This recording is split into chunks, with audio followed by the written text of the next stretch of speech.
दज्जाल के बारे में बहुत सारे हदीस हैं, लेकिन एक हदीस में हमें दज्जाल की एग्जैक्ट लोकेशन के बारे में बहुत सारे हिंट्स दिए गए हैं। और ये हदीस हम सब ने बार बार सुनी हुई है कि एक दिन भरी महफिल में रसूलुल्लाह सल्लल्लाहु अलैहि वसल्लम के पास एक ईसाई आया और उसने इस्लाम कबूल करके अपना वाक़या सुनाया कि मैं और कुछ लोग अरब से मशरिक की तरफ रवाना हुए। हम अभी रास्ते में ही थे कि अचानक समंदर का मौसम बदल गया और हमारी कश्ती अपने रास्ते से भटक गई।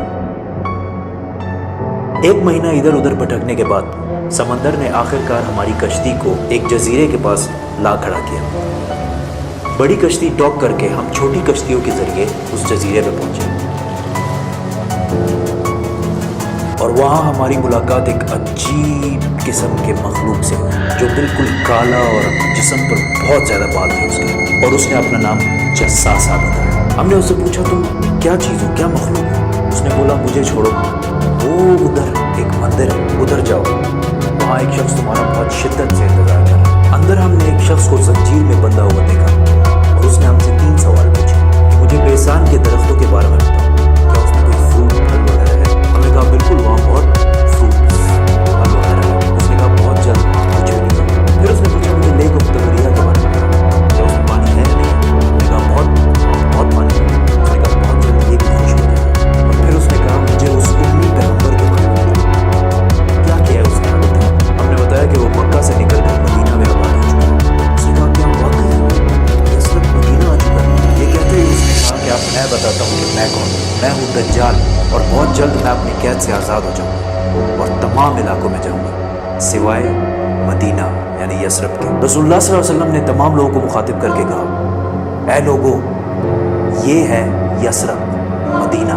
तमीम अद्दारी जो कह रहा है मुझे उसमें सच्चाई नजर आ रही है। याद रखो, दज्जाल शाम के समंदर में है और ना यमन के समंदर में। और अपने हाथ से मशरिक की तरफ इशारा करके कहा, दज्जाल मशरिक में है, दज्जाल मशरिक में है, दज्जाल मशरिक में है। अब सिंपल सी बात है, एज वी नो कि मशरिक की तरफ सफर के बाद उनकी कश्ती एक जजीरे पे रुकी थी। So let's just find out all the islands east of Medina. Medina के ईस्ट में there is the famous Arabian Sea और इसमें मेनली 4 जजीरे पाए जाते हैं।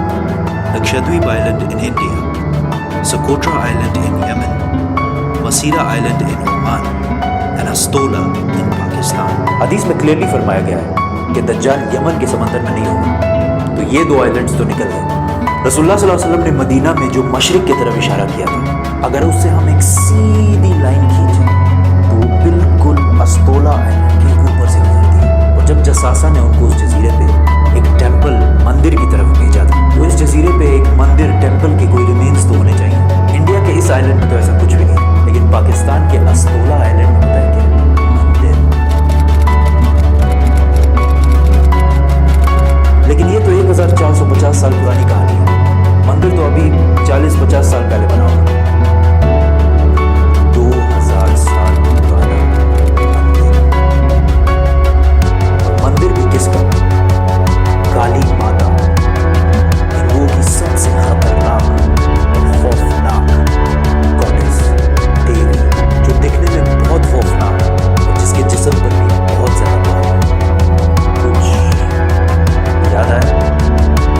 जस्सासा। उन साहबियों ने जिस अजीब सी मखलूक की बात की वो बिल्कुल हिंदुओं के इस भगवान से मिलता जुलता है। लेकिन अगर आज आप अस्तोला आइलैंड जाए तो आपको दज्जाल नहीं मिलेगा। वो आज़ाद हुआ है या नहीं ये तो नहीं पता, लेकिन ये जो जस्सासा है इसको गौर से देखें।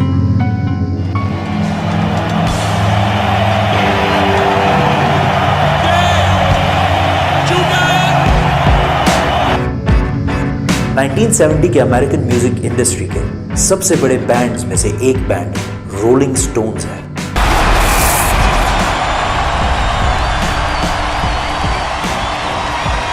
जिसने अपना ये लोगो हिंदू गॉडेस काली माता से इंस्पायर होकर बनाया। और ये लोगो पिछले सदी के सबसे मशहूर लोगोज में से एक है। और रोलिंग स्टोन्स बैंड को one of the greatest of all time माना जाता है।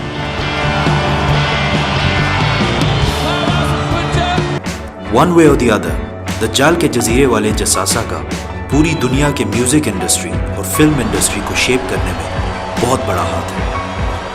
कोइंसिडेंस? अगर वीडियो पसंद आए तो लाइक, कमेंट, शेयर कर चैनल सब्सक्राइब करें। इस पर अपनी राय देना ना भूलें। धन्यवाद।